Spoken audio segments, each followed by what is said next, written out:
ভগৱানক লাগে এইকাৰণে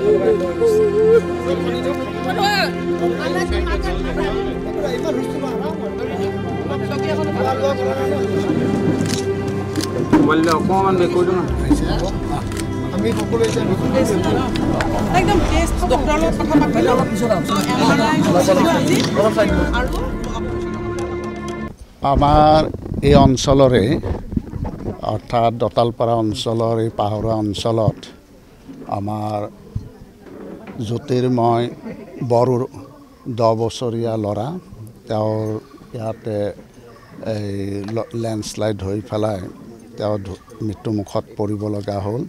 তেওঁৰ মৃত্যুত আমি শোক প্ৰকাশ কৰিছোঁ আৰু মৃতকৰ আত্মাই যাতে স্বৰ্গত চিৰশান্তি লাভ কৰে তাৰ বাবে ভগৱানৰ ওচৰত প্ৰাৰ্থনা জনাইছোঁ।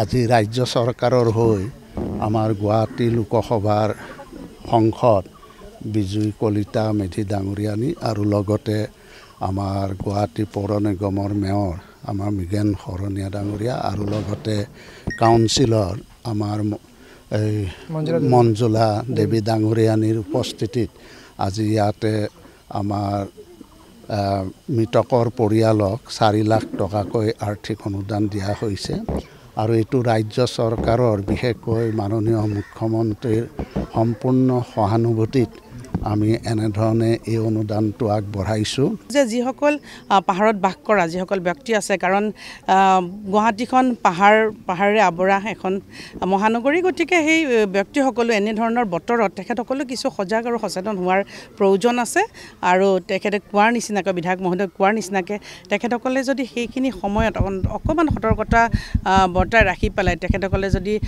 কিছু ছেফটিৰ কাৰণে সেই ঠাইসমূহ তেখেতসকলে ত্যাগ কৰি অকণমান নিজৰ সজাগ আৰু সচেতন হয় তেতিয়াহ'লে মই ভাবোঁ এনেধৰণৰ দুৰ্যোগৰ পৰা তেখেতসকল হাত সাৰিব পাৰিব আৰু ৰক্ষা পৰিব। গতিকে এনেধৰণৰ ঘটনা আৰু কাৰো লগতে নহওক তাকে ভগৱানৰ ওচৰত প্ৰাৰ্থনা কৰিছোঁ। মোৰ ছোৱালীটো ভাল হ'ব লাগে, ছোৱালীটো ভালকৈ অপাৰেশ্যন কৰি ভাল কৰি দিয়ক, পঢ়া শুনা কৰিব লাগে। ছোৱালীটো মোৰ BA পঢ়ি আছিলে, BA কমপ্লিট হ'ল এইবাৰ। ভাল হ'ব লাগে পঢ়া শুনা এই কথা।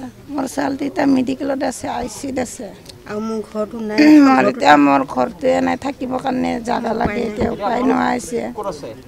মই এতিয়া মোৰ বান্ধৱী ঘৰত আছোঁ, তাতে ৰখাই আছে মোক। এতিয়া কামনা কৰিছোঁ, এতিয়া একোৱেই নাই থাকিবৰ কাৰণে নতুন ঠাই। চৰকাৰক কিবা আহ্বান জনাব নেকি 4 লাখ টকাটোৰ উপৰিও?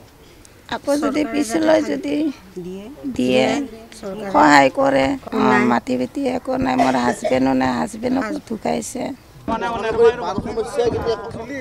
আজি এক দুখৰ আমাৰ ইয়াতে আমি চেক বিতৰণ কৰিছোঁ।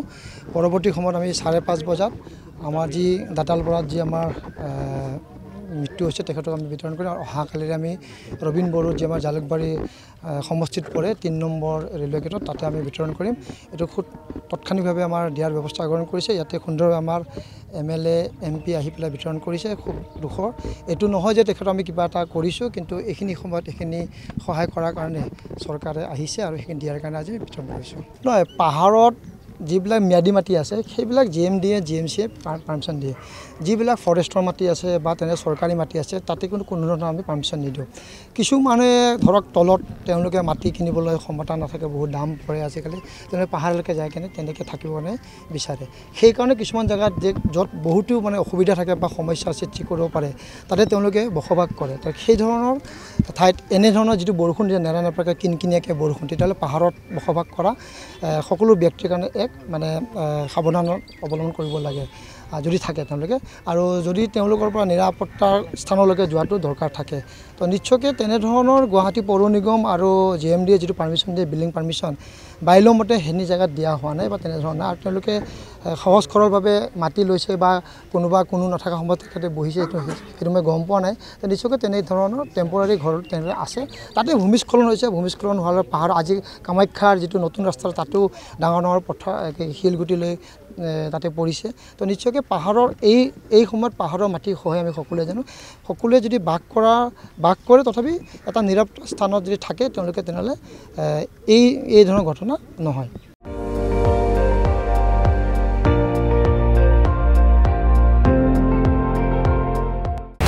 আপুনি চাই আছে ND24 সৰ্বশ্ৰেষ্ঠ নহয় সৰ্বোত্তমৰ দৌৰত